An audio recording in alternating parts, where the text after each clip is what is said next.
হাতে গোনা আর কদিন, তারপরেই লাল পেড়ে হলুদ শাড়িতে সেজে উঠবে খুদে থেকে কিশোরী ও প্রমীলারা। বাংলার মাঘ মাসে বাঙালির মুখ্য উৎসব বাগদেবী পলাশপ্রিয়ার আরাধনা। স্কুল থেকে কলেজ, বিভিন্ন শিক্ষা প্রতিষ্ঠান থেকে শুরু করে পাড়ায় পাড়ায় পলাশপ্রিয়ার আরাধনার গন্ধ ছড়াবে মুক্ত বাতাসে।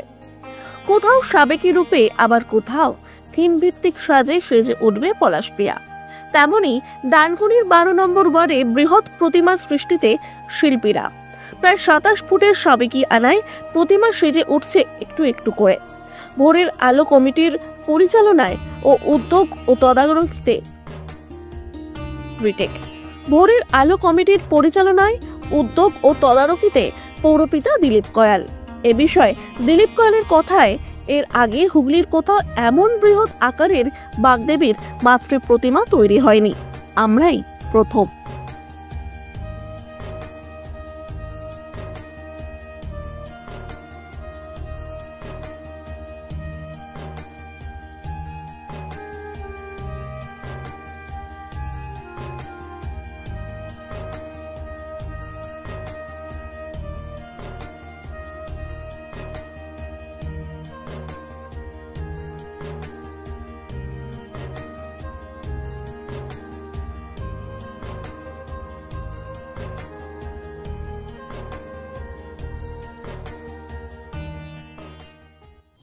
দেখুন, আমরা আমাদের প্রত্যেক বছর আমরা সরস্বতী পূজা করে থাকি।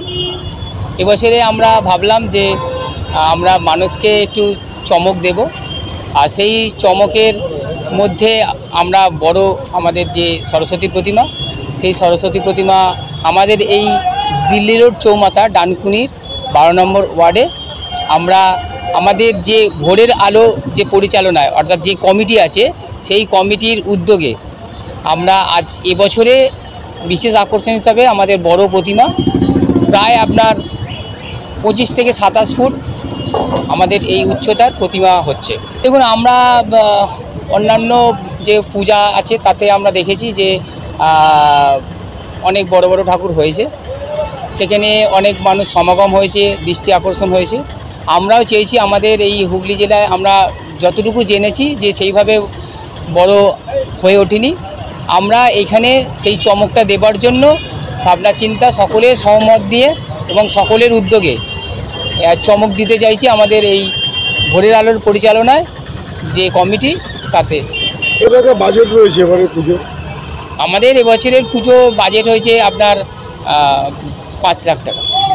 আর কি চমক থাকছে? চমক বলতে আমরা আমাদের যেমন উদ্বোধন হবে এবং সমস্ত আমাদের যারা সম্মানীয় ব্যক্তি আছে তাদেরকেও আমরা আহ্বান করছি, সাদর আমন্ত্রণ জানাচ্ছি।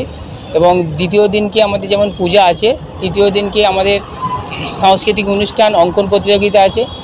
আর চতুর্থ দিনকে, অর্থাৎ সেদিনে আমাদের 1700 মালসা প্রত্যেকটা বাড়িতে বলুন বা যারা যে প্রতিষ্ঠান আছে তাদেরকে আমরা যে মালসা ভোগ, সেই মালসা ভোগ তাদের হাতে আমরা তুলে দেবো।